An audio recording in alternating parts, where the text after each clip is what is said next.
El mètode de l'autocàs. Obrim una nova sèrie de vídeos, en aquest cas per parlar dels equips.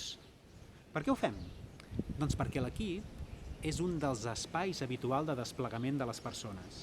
Ja sigui en la nostra vida personal, professional o familiar, és habitual que tinguem algun tipus d'objectiu complex pel qual necessitem col·laborar amb altres persones que tenen perfils complementaris i que a partir d'una relació de confiança anem co-creant i anem avançant per tal d'aconseguir aquestes fites que ens proposem.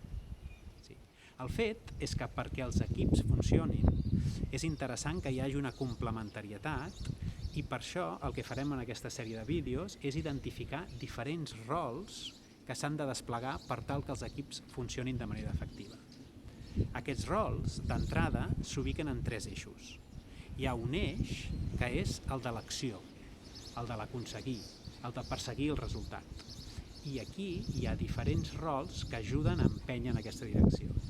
Però perquè un equip funcioni, també hi ha un eix que és el del coneixement, el del saber, el de totes aquelles parts més tècniques que es requereixen per tal de poder avançar cap a aquests objectius.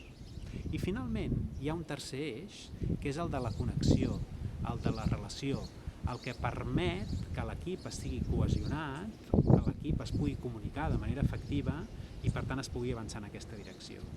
Durant els propers vídeos anirem veient diferents rols específics que ajuden a que tot això s'esdevingui.